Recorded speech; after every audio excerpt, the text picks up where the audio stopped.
Hi guys, ladies and gents.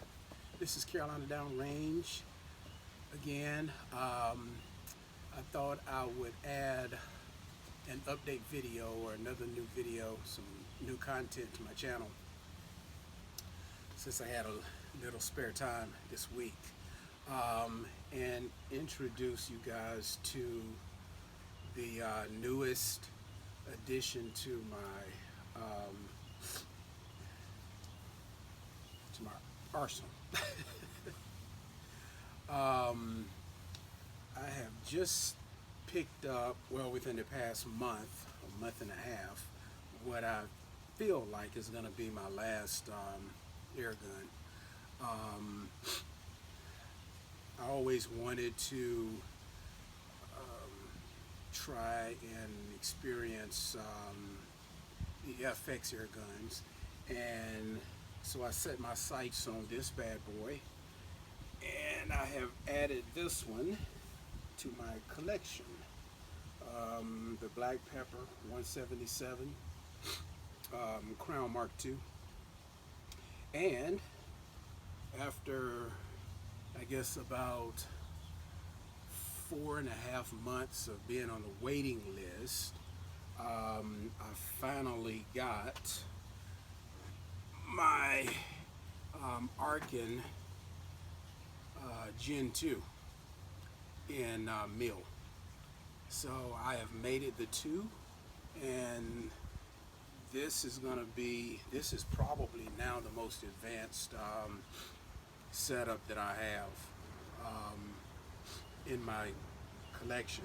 I keep wanting to say library for some reason, but in my cabinet. And I got to tell you, man, this is an awesome setup here.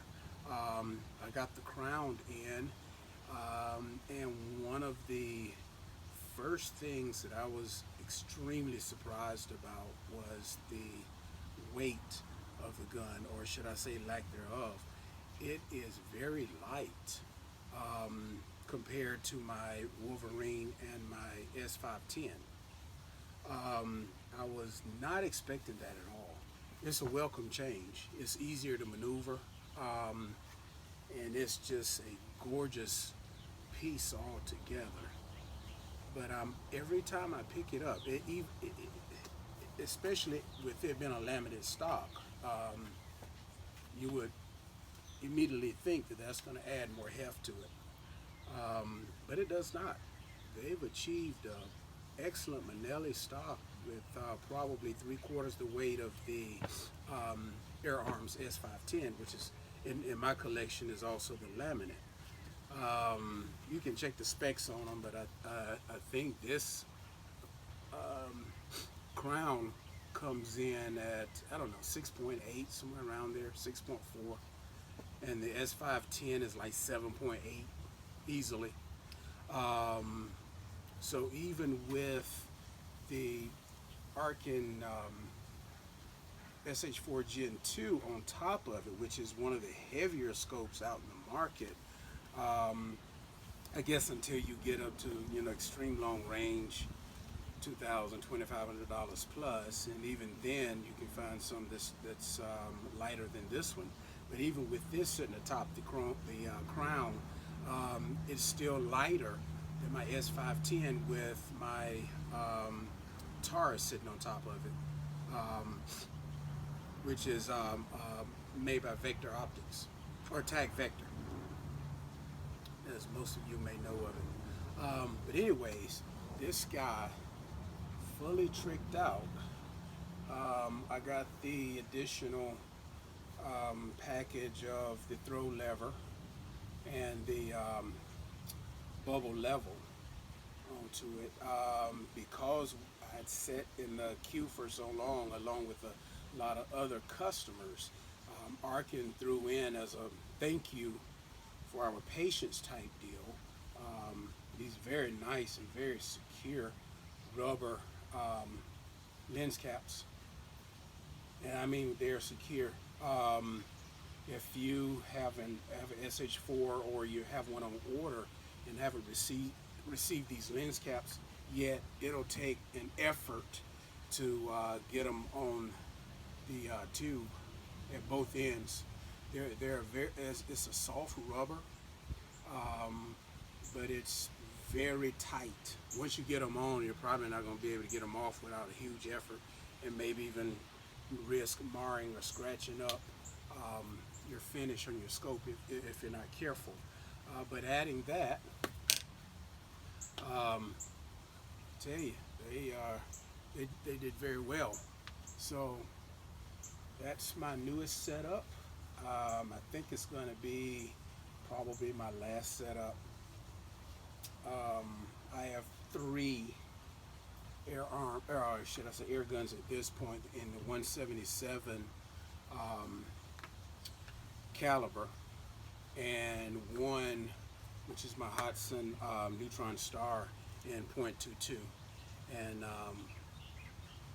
love each and every one of them. I don't get to shoot the Hudson that much because I can't shoot it here in the neighborhood. I bought a Donnie FL and put on there, but I haven't tried it yet because I need to carry it out to the farm or my partner's farm and see what it does to the sound. It's just too risky to shoot it here in town. We have shot spotters all in the neighborhood as well. So, but other than that, I don't get to shoot that one that often. But these other 3, these guys here. Now, I will say in my backyard, let's see if I can turn the camera around. Let's see if you can give you an idea of what my backyard looks like. That's normally where I set up my my air guns, and if you turn around this way, that fence is approximately about 28 yards away, and my target sits right there in front of the fence.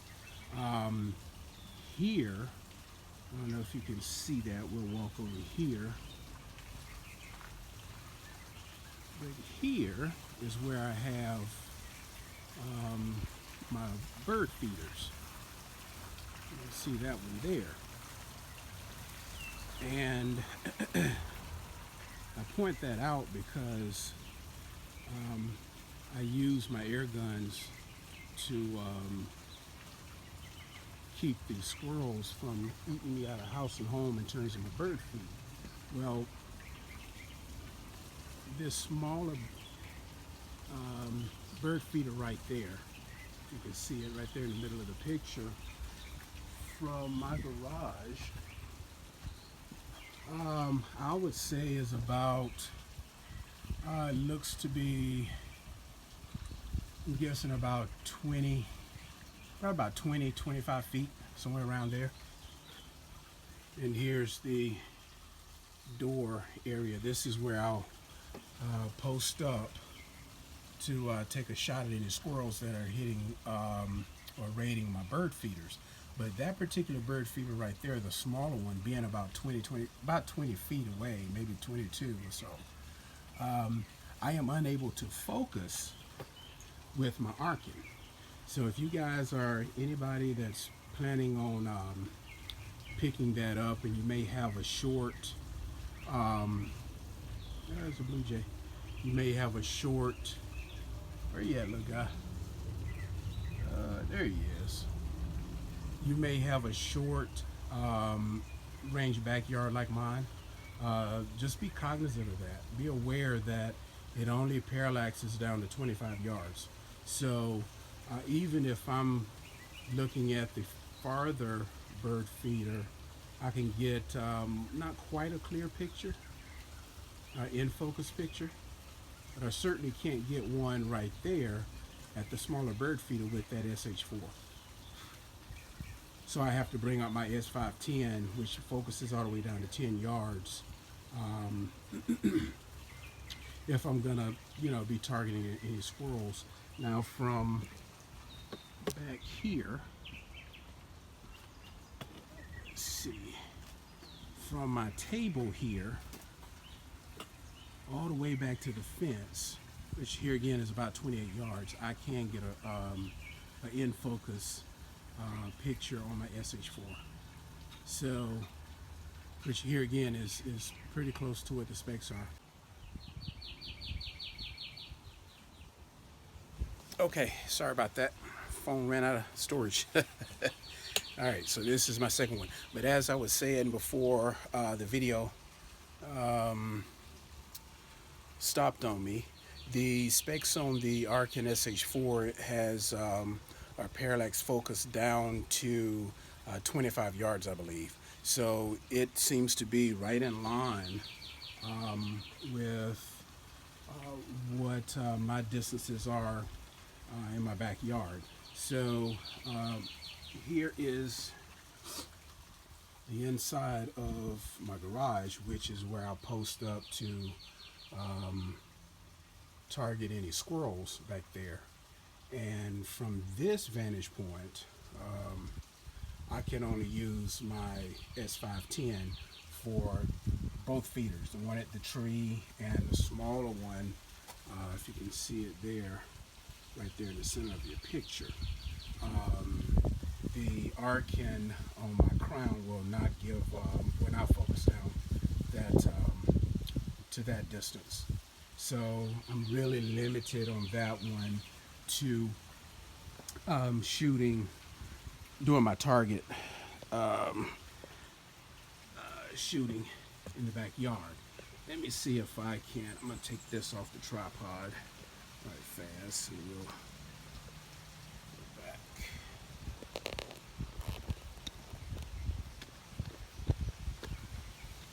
So once again, we got some shadows here. Let's see, but hope this is gonna come out pretty well. Let's see. That is, you know, I gotta tell you, I really think with this particular setup, I always felt like my S510 was my top rig in my cabinet. And it's just, it's more subjective than factual. Because in fact, my Daystate Wolverine with the black hound on top is just as lethal.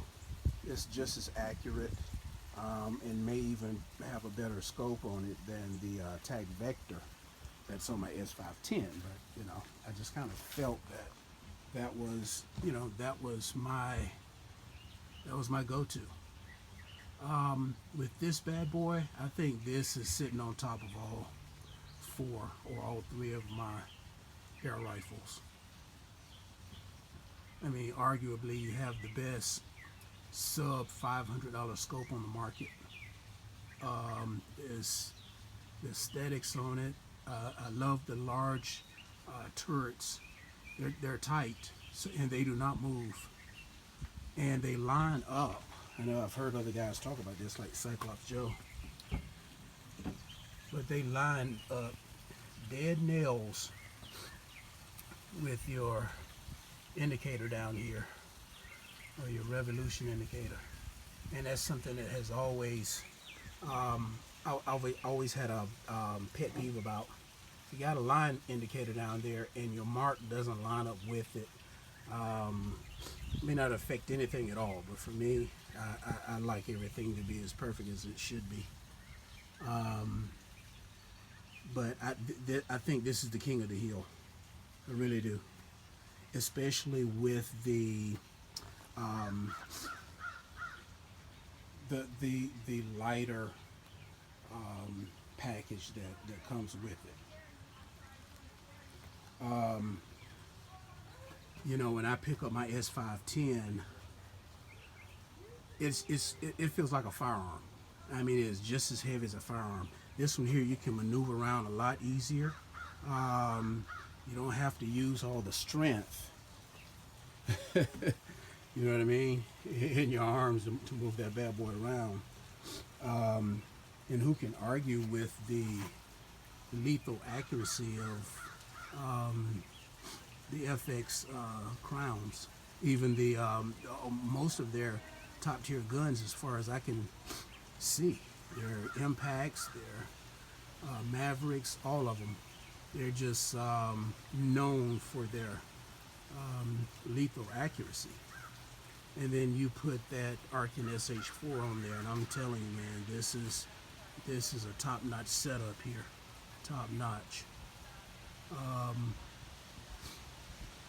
And as I was saying, here's this is my baby here. I have this out on my stand because I had to, over the past 2 days, I've had to eliminate some squirrels, a few of them as a matter of fact, raiding my bird feeder again. I mean, you can go broke just buying $15 bags of bird feed almost every week if I let them go unattended, you know. But now this bad boy here weighs as much as a firearm. My partner has some AKs and I forget the other one that he has that weigh the same amount, if somewhere in the same neighborhood. So that guy there has some weight on him. But anyway, so that's it. That's what we have going here. That's gonna be it for me. I know that the FX Impact 3 has just come out, and well, you know, as you would expect from FX, it's rave reviews with their innovation, their accuracy, quality, their build, their aesthetics, all of that. I'm not a big tactical guy, so that's why I haven't added any tactical type air rifles. This is more my speed, and I'm gonna tell you, I am right on. I had to wait 4 months for the scope. I had to wait, I think, 2.5 months for the air rifle. I bought the Crown early part of January, or middle part of January, and I got it in April, about 2 weeks before the Arken that I ordered the first week of December. So I think I finally got my scope, I think it was around the 23rd of April of last month. So I've only had it several weeks at the most. And those guys did an excellent job. They put in the bonus eye caps that they told me they would about 2 months ago. And shipping was, you know, I was scheduled to have it shipped out that Monday, I believe, and I think I'm in North Carolina, they're out of Texas, and I believe by Wednesday evening I had it. So you can't argue with them. You guys, if you haven't got them yet, I think it's well worth the wait. Hang in there a little longer. It would do no good to wait 3 months and then get tired and cancel the last month or so. You've done most of the time already. Might as well wait it out. You'll be well worth it. Well worth your efforts. Okay, that's it for me. Have a good one, guys. This is Carolina Downrange. Thanks for looking.